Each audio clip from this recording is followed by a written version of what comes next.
By the end of this lesson, you will know which questions on paper 1 require an analytical response and which one requires an evaluative response.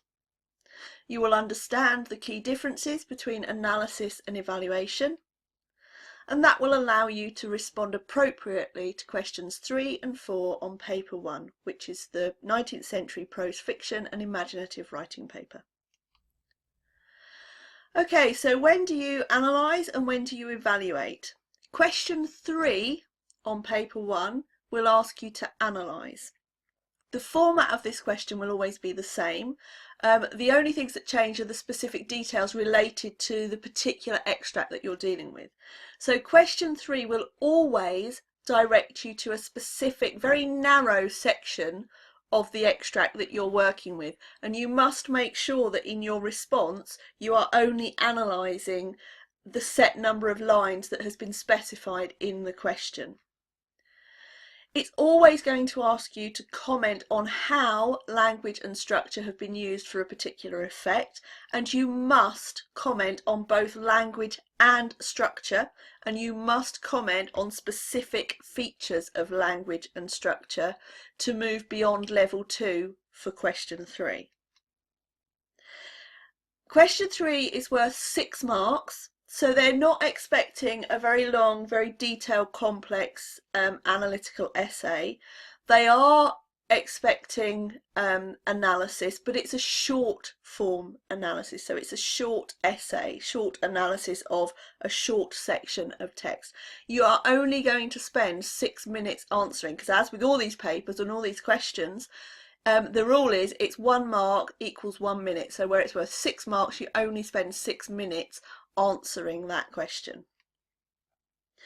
Your response must focus on specific language and structural features.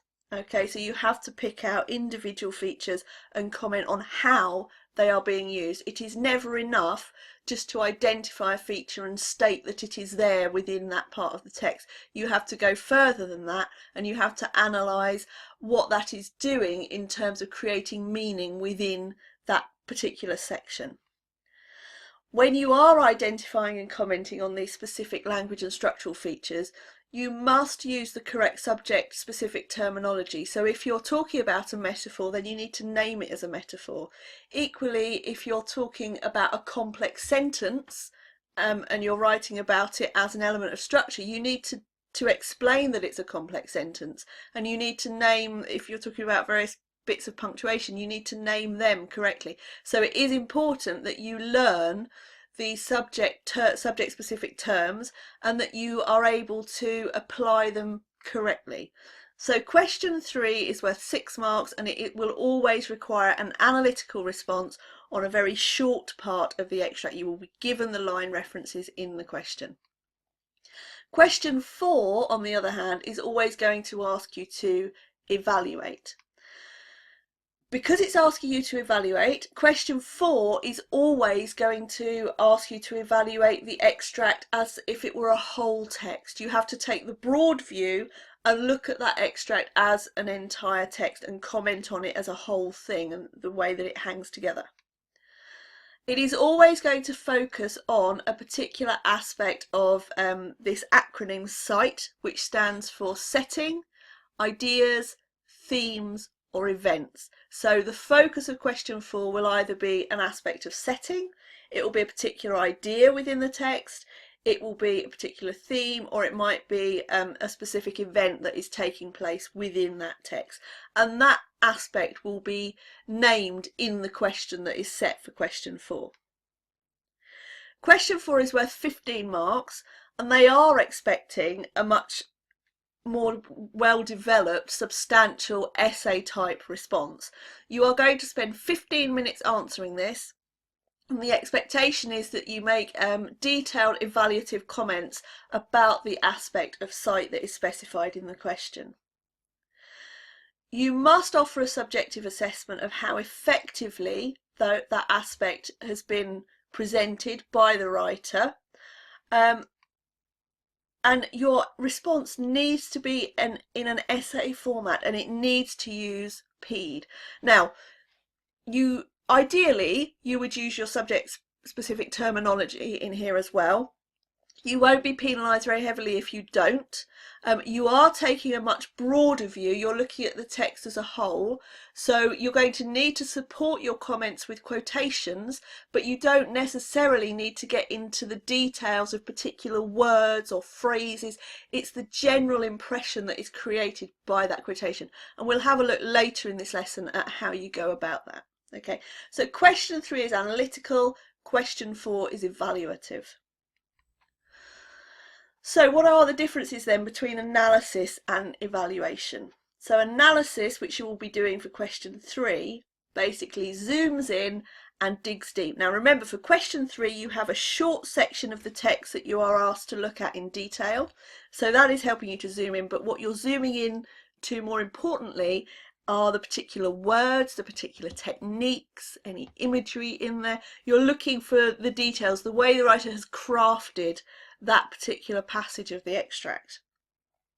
You're doing therefore a close detailed reading for meaning. You're looking at the words the writer has chosen, the techniques they've chosen, and you're trying to suggest why they've done that. So what effect does that have on the meaning or on the way that they're conveying their ideas in that particular section. Your comments will focus at word level, so you'll look at maybe verb choices or adjectives. You might look at particular nouns, maybe the use of pronouns. You'll look at particular phrases, so noun phrases, adjectival phrases, and particular techniques, things like literary techniques such as personification, similes, metaphors, the kinds of things that you expect to find in works of literature. And you need to name those, okay, so you identify them and you explain how those specific language and structural features are being used to create meaning within that section of the text.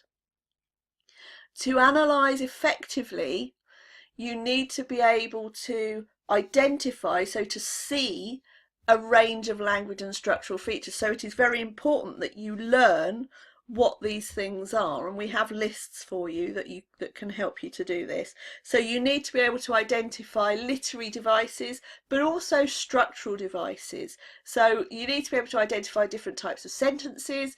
You need to be able to look at the way that ideas are developed within a particular section, and we'll see an example of this a little bit later. You need to understand how the writers are using these features to create particular effects. As I said earlier, it's not enough just to cite them and say that they're there. You have to explain how they are being used. So that's analysis. When we come on to evaluation, when we're evaluating, we are considering the bigger picture. We're taking a step back and we're looking critically at the text as a whole. So we are treating the extract on the exam paper as an entire text. Okay, we don't need, even if it's a text that we've read and we know a lot about it, we don't need to bring in any contextual information. So we don't need to contextualize it in terms of the text, or indeed in terms of when it was written. You don't need to use your contextual knowledge to answer the evaluative question. Evaluation focuses on the big ideas, on the significance of the setting, on the ideas that are being explored, on the themes that are being presented, and on the events that take place. So it's the big things. And as such, what they're asking you to do is explain how successfully and convincingly those big ideas have been conveyed.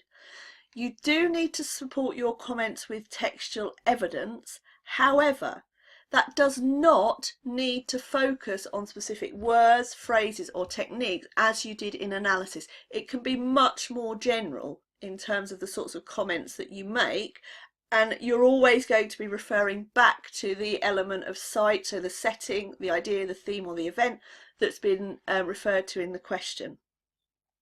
So to evaluate effectively, what you need to do is to basically take a step back from what you've been doing with the analysis, lift your head up out of the text and look at it as a whole thing. Consider how effective this is and kind of the impact that it has on you as a reader. How do you respond to the settings, the ideas, the themes and the events in here? Is it a good text? Does it work well? Are you able to understand the ideas? Can you see that the setting's been used symbolically? Whatever it might be. So take a step back and evaluate the text as a whole. So now we're going to look in more detail at how we analyse. We're going to be focusing on what to look for and how we make analytical comments about pieces of 19th century prose fiction. So what do we look for when we're analysing? Well, as I said previously, we need to get into the minutiae of the text. We're looking at particular words, we're looking at sentences, and we're looking at paragraphing within the text. So we've got 3 levels of analysis. We've got word, sentence and paragraph level features. Because you're only going to be dealing with a small section of the text, that is likely to be either 1 or at most 2 paragraphs. So you're not looking at whole text level, you're just looking at word, sentence and paragraph level for the purposes of question 3. Your analysis must include comments on both language and structural features. If you only comment on language features or if you only comment on structural features, you cannot progress beyond level 2. So it is really important that you understand different types of features within a text.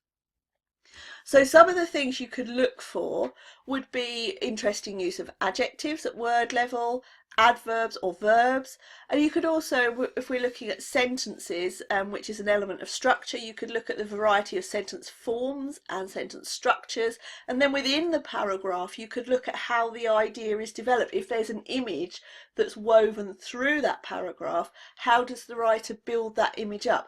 Is the paragraph building to some kind of climax or some kind of reveal at the end of that paragraph? And again, that is an element of structure. You need to look for literary devices, so you need to know these terms and you need to be able to spot them when you see them. So similes, metaphors, personification, imagery, alliteration, assonance, all the kinds of things that you would find in poems, you may well find in these 19th century prose fiction extracts, and you need to comment on them if they're there in the section that you've been asked to look at.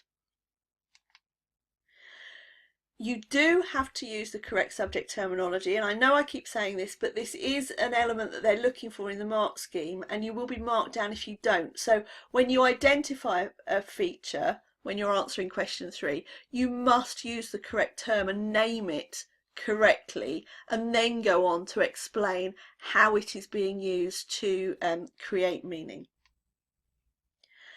Okay, so how to analyse then? Read the section of text carefully. So when you read question 3, highlight the line reference. Then go back and read the paragraph or 2 paragraphs that you've been directed to.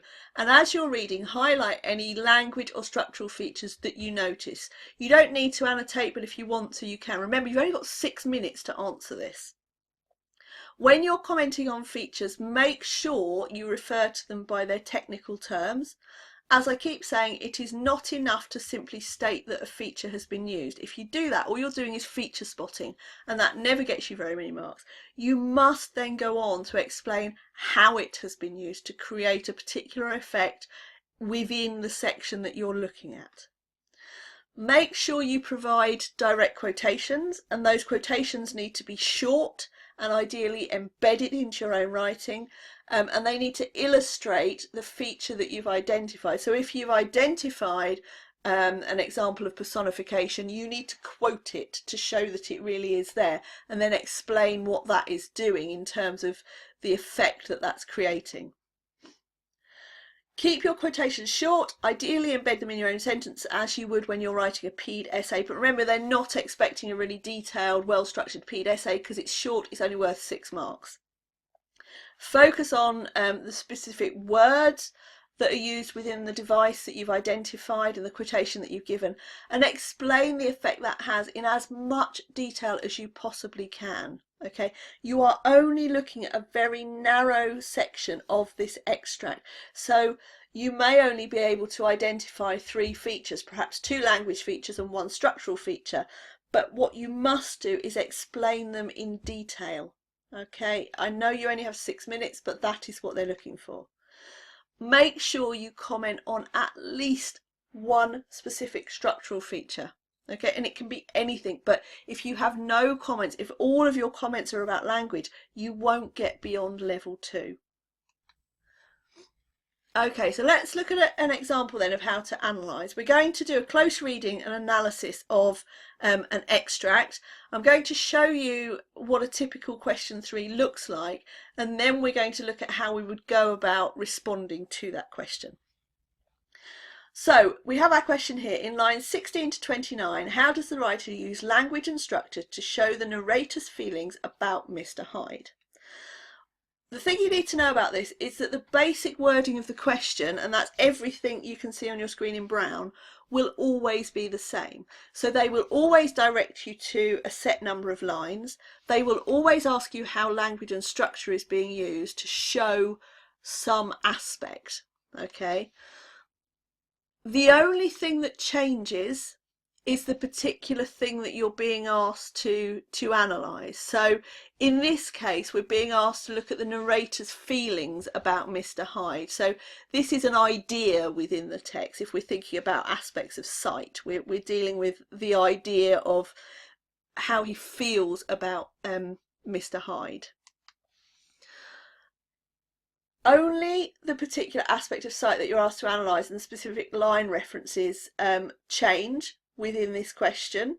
Okay, and they have to change because you're going to get a different extract on each paper, so it will be extract specific. So they are the only bits that you need to highlight and identify. So highlight the line reference and then highlight the bit at the end. So what is it that you're being asked to look at so that you know what you're expected to do.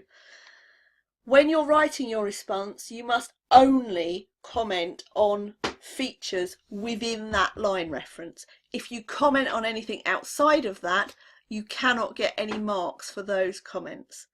Now, remember, this question is worth 6 marks, so you've only got 6 minutes to write your answer. Okay, so here's the extract that we're going to be working with. As you can tell from the question, it's from the late 19th century text, Dr. Jekyll and Mr. Hyde, and it focuses on the moment when the narrator goes looking for Mr. Hyde. So he's entered a kind of dodgy part of London looking for Mr. Hyde. And what we need to do is to analyse the language and the structural features in here and come up with some kind of analysis of how they're being used for a particular effect. So we'll start with the language features first, and then we'll look at some specific features of structure. So the setting is being used symbolically to reflect Mr. Hyde's personality. This is an example of pathetic fallacy, and we see this with the fog. So we see it with the fog, we also see it with the dingy street, the fact that it's a slightly undesirable part of London, and that's where he's decided to set up home. So it's reflecting his personality, and writers in the 19th century often do this with their settings. They make them symbolic. They use this device of pathetic fallacy to suggest something about their character through the location and the setting that they're using. We then get a series of noun phrases being used here to create a really negative impression. We get lots of negative adjectives such as low French eating house, ragged children, women of many different nationalities. There's a sense of sort of passing through, a sense of transience here. This isn't somewhere that people know each other. There's no sense of community here. It's just people come and go, and they can be anonymous. They can hide from whatever it is they want to hide from, which is exactly what Mr. Hyde is doing. He's seeking anonymity by setting up home in this part of town. And we see this contrast between the setting, which is quite undesirable, quite unpleasant, you know, the fog coming down, brown as umber, and then the narrator, Utterson, says, "This was the home of Henry Jekyll's favourite, of a man who was heir to £250,000 sterling." So you've got this very wealthy man who could live in any part of London. He could live in the most luxurious part of London. He could live on Park Square or wherever it might be. But he chooses this rather seedy part of town because he wants the anonymity. He wants to be enveloped in the fog. He wants to disappear. He doesn't want anyone knowing too much about him, so it suits his purposes. And we get this real contrast between the setting and the character, which is telling us something about Mr. Hyde. The tone of this final sentence is very heavily disapproving. This was the home of Henry Jekyll's favourite, of a man who was heir to £250,000 sterling. There's a sense of disbelief. The narrator, Mr. Utterson, can't quite believe that this is where Hyde has chosen to live when he has such wealth that would allow him to live in greater comfort. So you can see already just in this one paragraph we're getting a really strong sense of there being something wrong about Mr. Hyde. He's not to be trusted. He chooses the low quarter of London. He chooses to live in these seedy places, this kind of criminal underworld. When we go on, we get contrast again in the description of the old woman. Now, quite often old women are sort of romanticised, they're kindly old grandmothers, but here she's very witch-like. So we get the initial kind of stereotypical idealised version. An ivory-faced and silvery-haired old woman opened the door, but then he hits us with the contrast. She had an evil face smoothed by hypocrisy. So there's this sense that people are not being honest. They're appearing one thing, but they're actually doing something else. And then he tells us, but her manners were excellent. So you can't trust her. There's a sense of not quite being sure who's doing what and whether she's trustworthy. She's kind of this idea of guilt by association. So the description of the old woman as having an evil face smoothed by hypocrisy reflects on Hyde. She is his landlady. He's chosen to live here and associate himself with these kinds of people. And at the time there was this belief in the fact that someone's physical appearance represented their personality or their soul or their innate nature. So if somebody was ugly, it was assumed that they were sort of evil, or there was something not right about them. And that's very much a Victorian idea, very much a 19th century idea. And that's the idea that's being played with in this particular paragraph. We get the conversation here. Yes, she said, this was Mr. Hyde, but he was not at home. He had been in that night very late, but had gone away again. It's not direct speech, but it's being paraphrased for us to emphasise the kind of invasiveness of the woman. So you don't hear her own words. You never really get a sense of her. It's all filtered through the narrator, and he chooses not to allow her to speak for herself. He chooses not to use direct speech at this point, but rather to paraphrase it and to use something called free indirect speech. So it's her words, but it's paraphrased by the narrator. So there are a number of language features we could look at here. If we go on and look at the structural features, the first thing we notice is that the bulk of this first paragraph is one long, rambling, complex sentence. This is typical of 19th century writing. We get a lot of these long, complex sentences. In this instance, it's being used to create a sense of chaos, of a setting where people come and go, there's lots of movement, it never stands still, there's lots going on, so you need to watch your back because you can't trust anyone in here. So it's being used deliberately here to create meaning, and that is worth commenting on in terms of structure. We then get a list, and a list of all the negative features of this location. A gin palace of a low French eating house, a shop for the retail penny numbers and two-penny salads, many ragged children huddled in the doorways, and many women of many different nationalities passing out, key in hand to have a morning glass. So this idea of gin palaces was a key one in the 19th century, and gin was referred to as mother's ruin, because it was something that sort of the poor, the urban poor, would turn to. It was very cheap alcohol, and they would become addicted to it. And women in particular would become sort of gin addicts, and they would spend the money they ought to be using for their children or whatever it might be on gin. So we get the sense of this being a very dissolute place through the listing of these many negative features. And again, lists are always an element of structure, and they're always worth commenting on as such. We then get the fog being used as a structural element. So we've said it's being used as a language feature as pathetic fallacy, but it's also used structurally. At the beginning, the fog lifted a little and showed him a dingy street. It's almost like a curtain. It's lifting up at a stage, so it's revealing the scene. And then after we get this list, the fog then settled down again on that part as brown as umber and cut him off from his blackguardly surroundings. So the fog lifts to allow us to see this, and then it closes down and closes off the scene, almost because it's so unpleasant we don't really want to see it, and we've been given a glimpse into this underworld that Hyde has chosen to inhabit. So the fog is used both linguistically but also structurally, and would definitely be worth commenting on in a response to this question. Then we move on to the next paragraph, and initially our attention is drawn, our focus, if you like, our eye, the way our eye moves, is drawn to the appearance of the old woman, and she's framed in this door. So an ivory face and silvery haired old woman open the door, and she's literally framed in the door frame. So again, this is an element of structure because it's guiding our focus, it's telling us where to look effectively.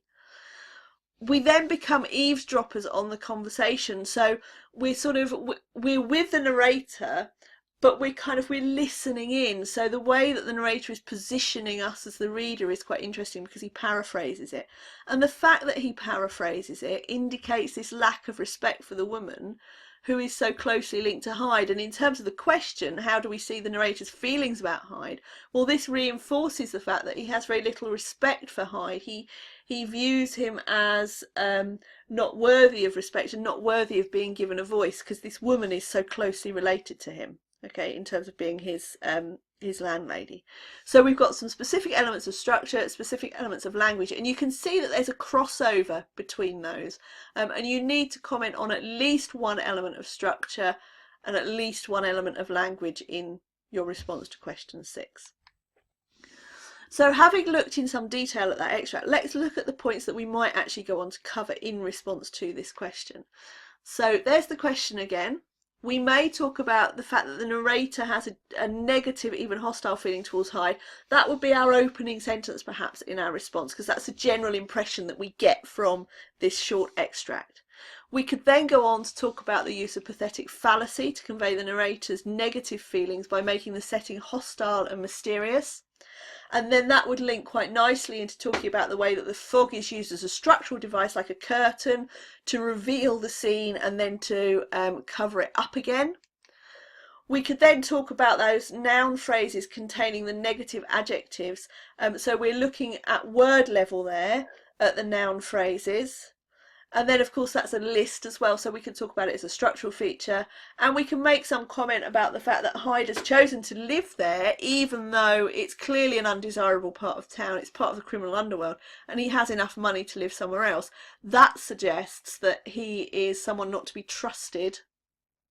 And we get those contrasting descriptions of the old woman, which relate to this key idea of deceptiveness and as appearance representing someone's soul or someone's personality in here. Okay, so the overall structure of the passage allows us as the reader to follow the narrator's journey. We have this physical journey through the street. We are positioned with him. We watch as the fog lifts and we see the gin palace and the French eating house and all the rest of it. And then it comes down again, the fog comes down again, and then our focus is we are refocused onto the open door which frames the old lady, and then we listen to the conversation. So there are a number of things you can comment on there, even though that is only 2 paragraphs long. All right, so they're the kind of comments we need to make in terms of analysis. Let's look now at how we evaluate a text as a whole, how we step back and we take the broad view. So, same text. This would be a question, typical question 4. In this extract, there is an attempt to show that evil is a part of human nature. Evaluate how successfully this is achieved. Support your views with detailed reference to the text. So that's a typical question 4. And again, the basic wording will always be the same. So everything you can see in brown will be on the paper that you sit. The only bit that changes is the particular element of setting, ideas, themes or events, so site that you're asked to evaluate, and that's the part that I've indicated in blue. You must accept the premise of the question, i.e. you must accept that it has been, whatever element it is, it has been successfully achieved.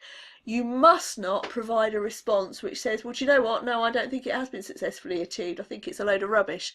You will get no marks for that. You must accept, even if you disagree with it, that it's been successfully achieved, and you must find the evidence to prove that. So don't provide a response which argues that it hasn't been successfully conveyed. It is worth 15 marks. You have 15 minutes, and your response must be a full PED paragraph, PED essay using PED paragraphs.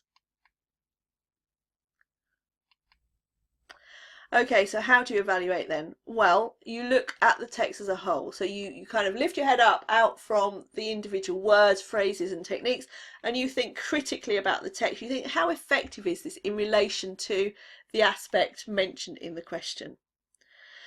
You need to provide comments and examples from different parts of the text. You need to begin at the start of the text and work your way through logically. You are expected to cover the whole extract in your response and provide examples from different points throughout the text rather than just focusing on one little section. Look at the big ideas, look at the elements of sight that you have been asked to write about, and bring in any others that you think are relevant to the question. Consider how well those ideas, those big ideas, the settings, the ideas, the themes and the events have been conveyed to you. You do not need to zoom in on particular words, phrases or techniques. And you do not necessarily need to use technical terms in the evaluative response, but you can do if you're okay with those. If you feel very comfortable using those, that's fine, but you won't be penalised if you don't use them. You do, however, need to make sure you support your comments with textual references in the form of direct quotations, okay? And remember, you have 15 minutes to do this. It's worth 15 marks. So if we're going to provide a response to that question on the extract from Dr. Jekyll and Mr. Hyde, let's think about what we might cover. So we would talk about the fact that the setting is used symbolically to indicate a sense of evil. We feel like we're in an evil location throughout the extract as a whole. It's somewhere we feel uncomfortable in that setting. Pathetic fallacy is used. We might refer to that. We could use quotations that we've used in question 3. That's fine, but we don't need to then go over the particulars of the language feature or the structural feature, but we could use the same quotation, so that would cut down the time that you need to spend finding quotes. We could talk about the reference to a conflagration, which is a fire, conjuring up ideas of hellfire, which connotes that the place we're in is like a hell on earth, and all that inhabit it are kind of the damned souls. They're the dregs of society, Hyde being one of them. We could talk about the fact that the descriptions all the way through this extract are completely negative, with lots of references to things like nightmares, darkness, mud, dirt, dingy, brown, low buildings.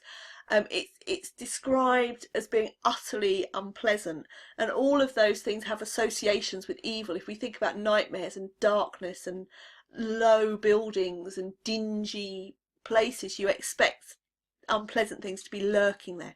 So we could refer to that. We could refer to the fact that the people that inhabit this place are the dregs of society and reflect the qualities of that location. So the women are going out for their morning gin, so they're kind of lost souls. There's a lack of responsibility, a fecklessness in these people.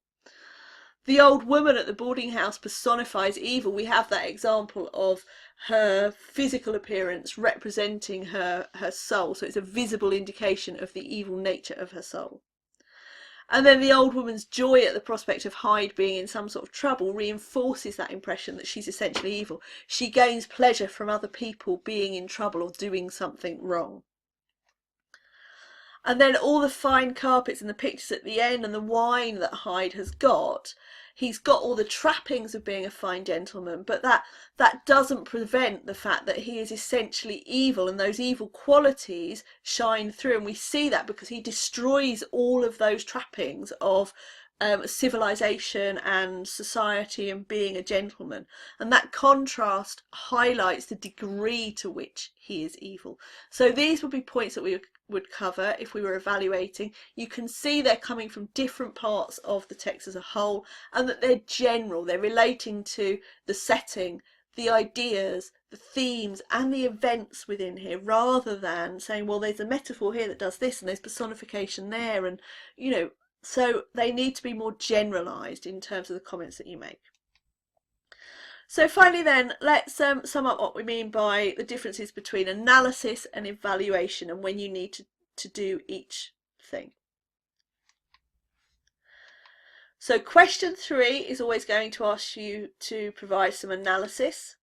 It will always focus on a very narrow section of a text, which will be indicated by line references in the question. You must only comment on the language and structural features within the line reference given. Anything from outside of that will not get you any marks. You must comment on specific language and structural features, and you must comment on language and structure. If you only comment on language or you only comment on structure, you can't move beyond level 2. You must identify those features using the correct technical terminology, so please do learn the correct terminology. And you must comment on how those features are being used in relation to the focus of the question. It is not enough to identify them, even if you're using the right technical term, and then move on. You must provide some analysis of the way that that feature is being used. Question 4 is always going to ask you to evaluate the text as a whole. So it focuses on the extract on the paper as a whole text. You have to provide a range of points from different parts of the text. You need to start at the beginning and work your way through, and try not to get stuck for too long in any one section. Your comments need to relate to settings, ideas, themes and events, the big things about the text, rather than the minutiae of word, sentence and paragraph level features. You have to provide textual references, but they can be general. You don't need to use the technical terminology, although if you want to, you can. And you must use evaluative language to express your ideas. Okay.